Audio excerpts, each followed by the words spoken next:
Hello, I'm Stephen Bettencourt from Peapod Digital Labs. I am the Consumer Insight Lead for Stop and Shop. I'm going to be looking at the 2022 trends, so the short-term trends that are really affecting grocery stores right now. So if we look at this page, you'll see there's a whole host of things that are affecting consumers right now, and it's affecting their grocery shopping behaviors. It's everything from the economy to traveling and commuting to real estate. And we're going to dive into each one of these a little bit more in depth. But when we look at the economy overall, forecasters really are expecting an optimistic outlook to the end of 2021, going into 2022, that as the vaccine really begins to permeate the market and becomes widespread, consumerism will pick up. People will be shopping more. Clearly, people are back to school, starting back to work. And this should only continue as the vaccines permeate, especially as they start to affect younger audiences as well. The inflation rate has been going up and things have been getting more expensive for consumers. But going into 2022, experts expect that the inflation rate is going to start to drop, and it's going to start coming back down to about that 2% level, which is the Fed's target rate. And then the economy overall is expanding, it is growing, and is expected to rise by 7% this year in 2021. It's estimated then to drop back to more normal growth rates of around 3% or so in 2022. You've heard a lot today about unemployment rates, and right now the unemployment rate is very low. It's around 4.5%. But guess what? Over the next 2 years, it's going to drop even lower. And there's some experts that are predicting we could see unemployment rates in the threes. So really at historic lows. And as we've talked earlier today in many of the sessions, what that does for our business, right? So people will be able to work, they'll be able to find jobs and make money, to have money to spend, but it'll also be hard for us to find labor. When we look at consumer spending, we know that their perception of value has changed, especially during the pandemic. It's changed now. Consumers really, because they retreated and they did most of their grocery shopping and they stopped going out to entertainment and restaurants and things like that, they start to save money. And they also started cooking more at home. And they actually found out they liked it. They liked having more disposable income and cash on hand. And they liked actually cooking at home. Right now, the other side of the equation is all the unprecedented supply and demand challenges that the supply chain, as you've heard earlier today, is really having a difficult time. And that, it's hard for the stores to get the products they need. And it's hard for consumers to find the products they need at a good price. Prices keep going up. When consumers are asked about prices, it's everything. And it's big purchases like cars and vacations, but it's also everyday purchases like groceries and clothes and even back to school supplies right now. What we're seeing is, again, a division of sort of the haves and the have-nots, that many households during the pandemic and continuing now have really been in financial distress, that they're struggling to pay bills, they're struggling for the necessities that they need, such as rent and groceries, but the large majority, the vast majority of consumers saved money, and the aggregate personal savings rate actually increased for the first time in a long time. So people have more money on hand. So you can imagine what people will do with more money, thinking of better foods, better for them foods, different diets. We also look at outside food, so food away from home. And clearly, food service, and we'll go through restaurants after this, fell dramatically during the pandemic. People were buying food and cooking it at home. You can see a huge drop here in food service, but that is coming back, and it's estimated by 2022 that it'll be back to those 2019 levels. And food away from home had been slowly growing over time. And food at home had been slowly declining. The pandemic put a stop to that, but experts are not so sure that that won't continue over time. When we look at restaurants, we know that eating out, it's an experience, and we know that people are into experiences today, that people really value that and they're willing to pay for it. But at the same time, they're balancing all the investments that they just made in their home, right? That people bought cookware, slow cookers, air fryers, other things. They invested in their homes and remodeled and put in additions and put outdoor spaces in. So people want to spend more time at home. So there's going to now be a balance between going out for experience and staying home and creating their own experience and saving some money. Again, we know that labor is really impacting the grocery industry, the restaurant industry, and that they're actually 2 times the average for having people quit and walk out, and they have the highest job vacancy rate of any industry. So it's really difficult for restaurants to find good labor right now to keep their doors open. So we're seeing a lot of innovation in this space. What we're seeing is restaurants have gotten clever, right? They are now opening up ghost kitchens and delivery-only concepts. So they're not using staff to wait on people. They're using staff to actually make the food and deliver the food. When we look at food, online delivery, it grew tremendously last year. It was up 84%. And some expect that it's going to continue in the high teens throughout next year. And who knows where we'll go after that. But it's here to stay, that people are used to ordering online and getting deliveries at home. The other thing is people's time, right? So people, by working at home, had more time on their hands to do some of these things.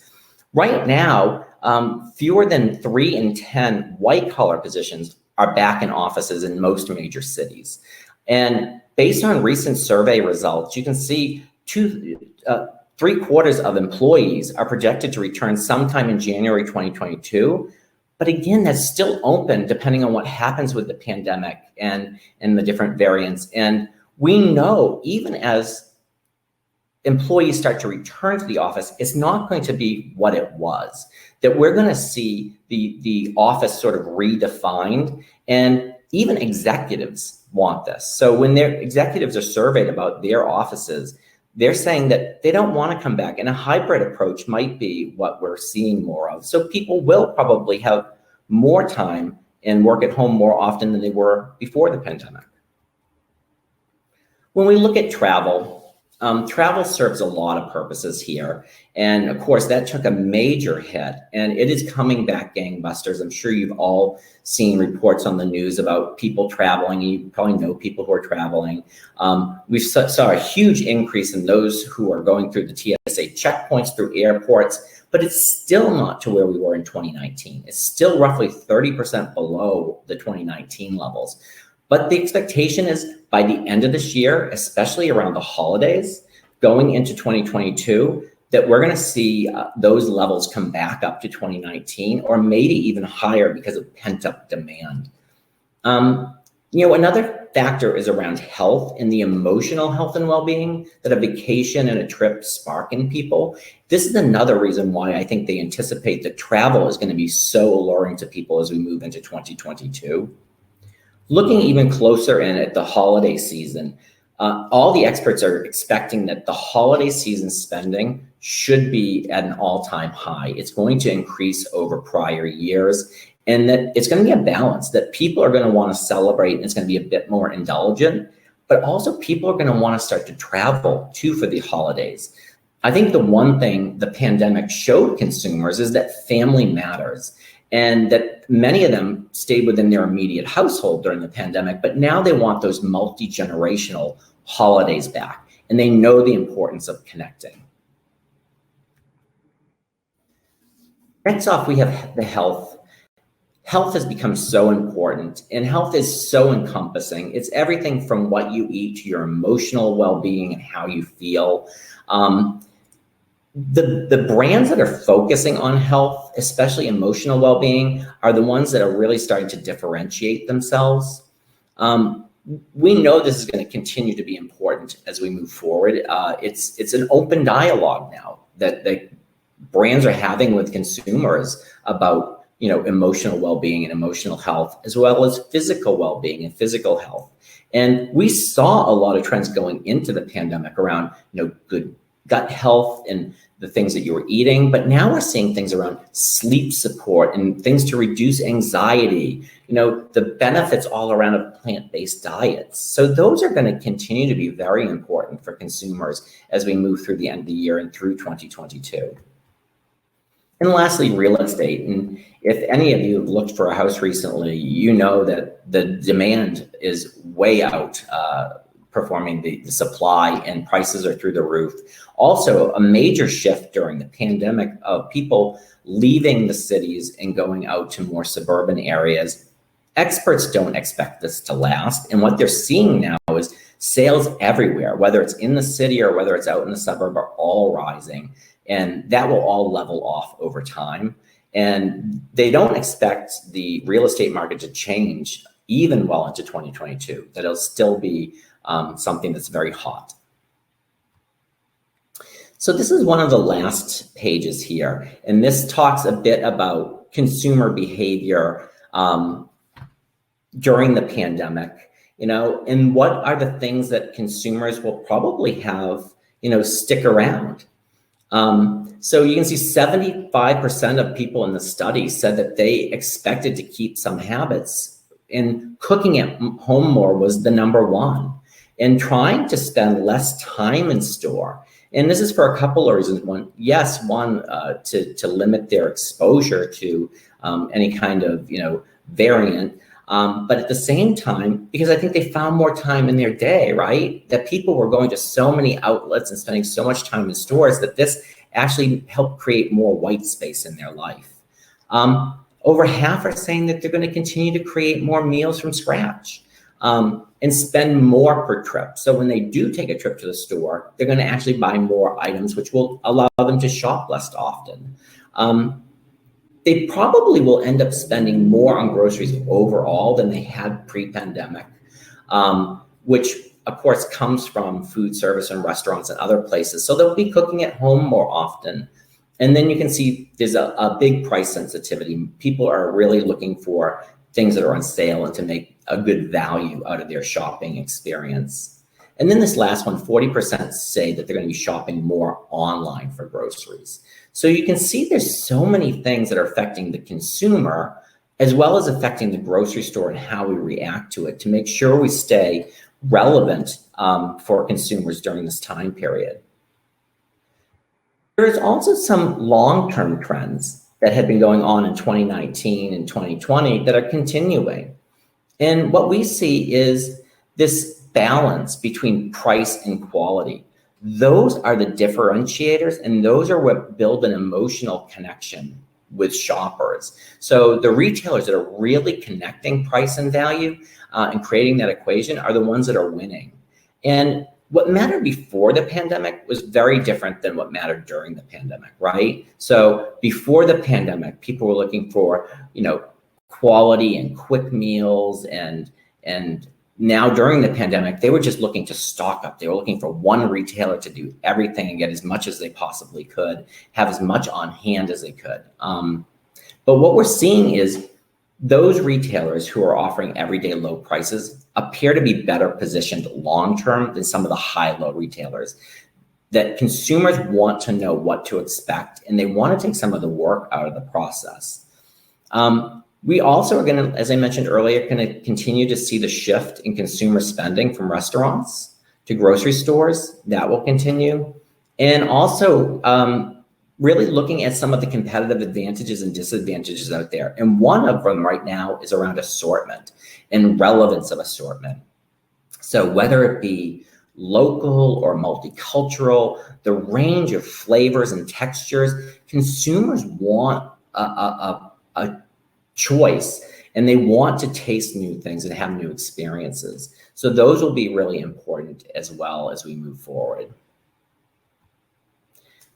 And this is one of the last pages here. Clearly, we've talked a lot today about omni-channel and online growth and how important it will be for retailers to continue to perfect this and get things to consumers faster. But what about the store itself? So there's some experts who really believe that for the store to survive, the store has to be more engaging, and it has to be more exciting to shoppers. It has to be more experiential, offering things like samples and giveaways and sights and smells. It's that theater that will probably be even more important for a consumer to say, okay, I'm buying some of my groceries online, but which retailer am I going to visit in person? We also see the rise of private label, which really helps retailers differentiate themselves. Consumers, whether they're buying them before the pandemic or not, start to try them in pretty record numbers. That in some cases, they were only items available. And what they're finding is that they're actually pretty good, and many of them are now their favorites. So that is only going to continue to rise, one, because consumers are more accepting, but two, it helps a retailer really differentiate itself because they're the only ones who are carrying this private label brand. We talked a little earlier today about the rise and growth of meal kits. This is only going to continue to grow. This is, for a whole host of reasons that, there's a lot of people who aren't expert cooks, and this gives them the tools to actually make a meal that they know their family will like, because no one wants to spend money and not have somebody eat it. The other part we talked about earlier today was around, the need for convenience, that people are busy, and the busier people get, the more likely they are to turn to things like this, because many times they're offering a healthier alternative depending on what the meal kit is versus going out to a fast food restaurant or some other, takeout option. And then last here is frozen is the new fresh.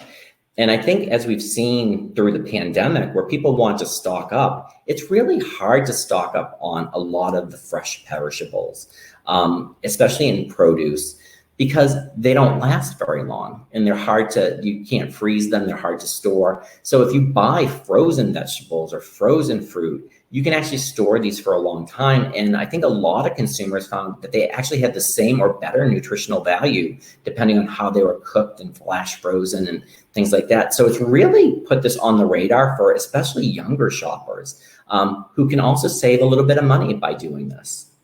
So you can see there's a large variety of trends, short-term and longer-term, that are affecting the grocery industry right now. And, retailers are all trying to figure out how they're going to own and bring these to life for consumers. So this last page is just sort of the counterpoint here, right? Like, we don't know what's going to happen with the pandemic, and we don't know what's going to happen with variants or need for booster shots. Some of this could put a wrench in it and could slow things down, or it could even create a bit of a retreat where consumers want to go out less often. So we're kind of watching everything very closely at PDL and Stop and Shop to guide the business so we can react as new events happen. So that is the end of the presentation. I don't know if there are any questions. If folks have a question for Stephen, we have about 5 minutes left. Please put it in the comment and we can check on that. It's a great presentation. Thank you. Thank you.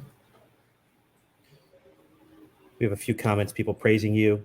And as we're seeking some questions or comments to come in, I guess,